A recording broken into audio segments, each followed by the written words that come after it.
मैं Royal Oak sky train station ਤੇ trip ਦੀ ਉਡੀਕ 'ਚ ਬੈਠਾ ਕਿਤਾਬ ਪੜ੍ਹ ਰਿਹਾ ਸੀ।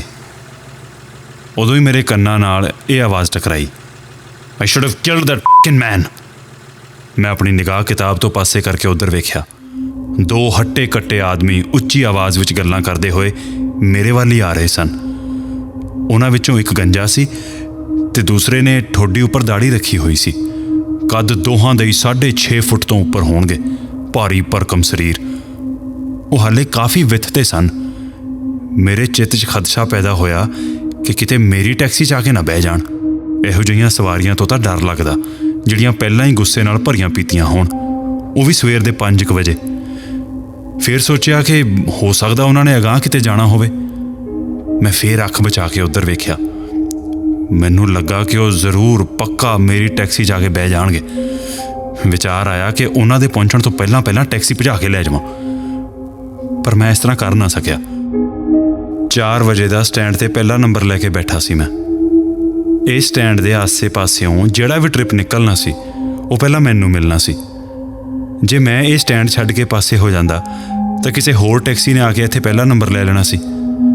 ਫਿਰ ਮੁੜ ਤੋਂ ਪਤਾ ਨਹੀਂ ਕਿੰਨਾ ਕੁ ਚਿਰ ਟ੍ਰਿਪ ਦੀ ਉਡੀਕ ਕਰਨੀ ਪੈਂਦੀ। ਮੈਂ ਸੋਚਿਆ ਵੀ ਹੋ ਸਕਦਾ ਇਹ ਟ੍ਰਿਪ ਚੰਗਾ ਹੀ ਹੋਵੇ। ਮਾੜੇ ਲੱਗਦੇ ਬੰਦੇ ਜ਼ਰੂਰੀ ਤਾਂ ਨਹੀਂ ਕਿ ਮਾੜੇ ਹੀ ਹੋਣ।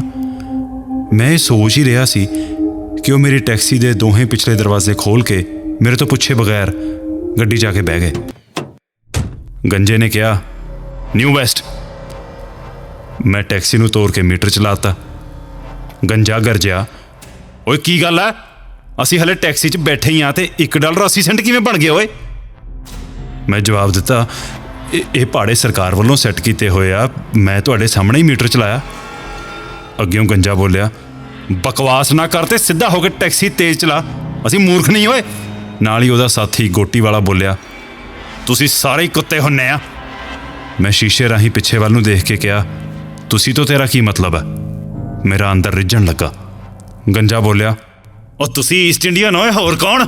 ਗੋਟੀ ਵਾਲਾ ਬੋਲਿਆ, ਚੁੱਪ ਕਰਕੇ ਗੱਡੀ ਚਲਾਈ ਚੱਲ, ਨਹੀਂ ਤਾਂ ਇੱਥੇ ਹੀ ਫੈਂਟਾ ਚਾੜ ਦੂੰ। ਉਸ ਦੀ ਅੱਖ ਸੁੱਜੀ ਹੋਈ ਸੀ, ਜਿਵੇਂ ਕਿਸੇ ਨੇ ਸੱਜਰਾ ਇੱਕ ਘਸੁੰਨ ਉਸ 'ਤੇ ਜੜਿਆ ਹੋਵੇ। ਉਸ ਦਾ ਭਾਰਾ ਚਿਹਰਾ ਮੈਨੂੰ ਬਹੁਤ ਭਿਆਨਕ ਲੱਗਾ। ਭਰੇ ਪੀਤੇ ਨੇ ਮੈਂ ਉਸ ਵੱਲੋਂ ਆਪਣਾ ਧਿਆਨ ਹਟਾ ਕੇ ਸੜਕ ਵੱਲ ਕਰ ਲਿਆ। ਫਿਰ ਸ਼ੀਸ਼ੇ ਰਾਹੀਂ ਗੰਜੇ ਵੱਲ ਵੇਖਿਆ। ਉਹ ਆਪਣੀ ਠੋਡੀ ਖੁਰਕ ਰਿਹਾ ਸੀ। ਉਸ ਦੇ ਭਾਰੀ ਭਰਕਮ ਪੰਜੇ 'ਤੇ ਮੇਰੀ ਨਿਗਾਹ ਪਈ, ਜਿਸ ਦੀਆਂ 4 ਉਂਗਲਾਂ ਵਿੱਚ ਉੱਭਰਵੇਂ ਨਗਾਂ ਵਾਲੀਆਂ ਛਾਪਾਂ ਸਨ। ਮੇਰੇ ਅੰਦਰ ਝੁੰਝੁਣੀ ਜੀ ਉੱਠੀ। ਉਹਨਾਂ ਨੇ ਸਿਗਰਟਾਂ ਸੁਲਗਾ ਲਈਆਂ। ਸਿਗਰਟਾਂ ਦੇ ਧੂਏ ਨਾਲ ਮੇਰਾ ਸਿਰ ਦੁਖਣ ਲੱਗ ਜਾਂਦਾ। ਇਸ ਕਰਕੇ ਮੈਂ ਆਪਣੀ ਟੈਕਸੀ ਵਿੱਚ ਸਿਗਰਟ ਪੀਣ ਵਾਲਿਆਂ ਨੂੰ ਹਲੀਮੀ ਨਾਲ ਸਿਗਰਟ ਨਾ ਪੀਣ ਲਈ ਆਖ ਦਿੰਦਾ, ਪਰ ਇਹਨਾਂ ਨੂੰ ਆਖ ਨਾ ਸਕਿਆ। ਕੋਈ ਰੇਡੀਓ ਹੈਗਾ ਤੇਰੇ ਇਸ ਛਕੜੇ 'ਚ? ਉਹਨਾਂ 'ਚੋਂ ਇੱਕ ਗਰਜਿਆ। ਮੈਂ ਰੇਡੀਓ ਚਲਾ ਦਿੱਤਾ। ਉੱਚੀ ਆਵਾਜ਼ ਕਰ ਓਏ।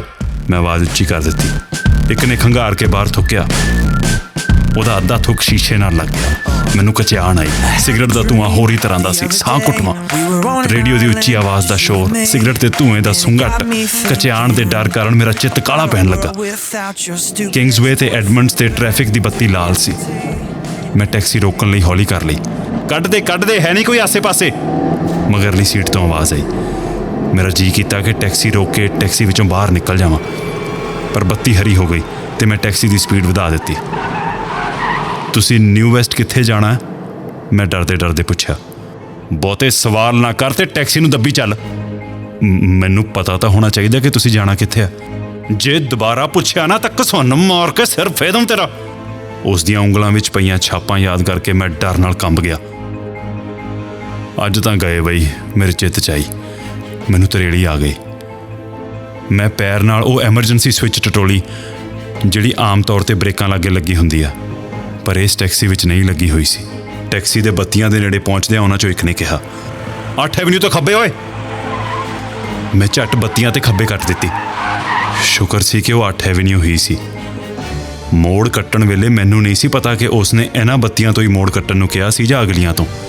ਮੈਂ ਤਾਂ ਝਟਪਟ ਹੁਕਮ ਦੀ ਪਾਲਣਾ ਕੀਤੀ ਸੀ। ਡਰ ਸੀ ਕਿ ਜੇ ਨਾ ਕਰਦਾ ਤਾਂ ਪਿੱਛੋਂ ਘਸੁੰਨ ਵੱਜੇਗਾ। ਹੋ ਸਕਦਾ ਹੈ ਕਿ ਇਸ ਤੋਂ ਅਗਾਂਹ ਵਾਲੀਆਂ ਬੱਤੀਆਂ ਹੁੰਦੀਆਂ 8 ਐਵਨਿਊ ਦੀਆਂ, ਪਰ ਘਸੁੰਨ ਜਿਹੜਾ ਰੱਬ ਤੋਂ ਕਿਤੇ ਨੇੜੇ ਸੀ, ਉਸ ਦਾ ਡਰ ਛੇਤੀ ਹੁਕਮ ਦਾ ਪਾਲਣ ਕਰਨ ਲਈ ਆਖ ਰਿਹਾ ਸੀ, ਸੱਜੇ ਮੋੜ।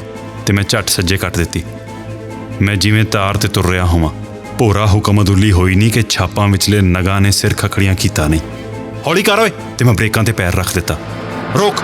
अगले ही क्षण मैं ब्रेक ठोक दिते। टैक्सी रुक गई। दिमाग विच कई ख्याल बड़ी तेजी नाल आए। मैनूं लगा कि हुण आवाज़ आवेगी, जिहड़ा कुछ है जेब च साडे हवाले कर। हाले कोई भी ट्रिप नहीं सी लाया। घरों लिआंदे $20 दी भान सी बस। ਉਹ मैं उन्हां दे हवाले करन लई हुकम दी उडीक विच सी। भान वेख के ਇਹ ਕੁੱਟਣਗੇ, ਇਹ सोच ने कंबनी छेड़ ਦਿੱਤੀ। चित च आई कि फुर्ती नाल टैक्सी छड्ड के भੱਜ जावां, पर उन्होंने टैक्सी रुकदे ही दरवाजे खोल ले। मेरे मन च आई भी किते पासियों आके गलमे होना फड़ लैण। मैं एकदम शीशा उपर कर दिता ते हैंडल नूं घुट के फड़ लिया। गैट लॉस्ट नाउ, एक ने कहा, ते उन्हां दरवाजे ठा देने ही इकट्ठे ही मारे जिवें बंदूक चली होवे। मैं एकदम कीली नप दित्ती। शरीर झूठा पिया होया सी। न्यू वेस्टमिंस्टर शहर की हद चों निकलदियां मैनूं लगा जिवें नवां जन्म होया होवे।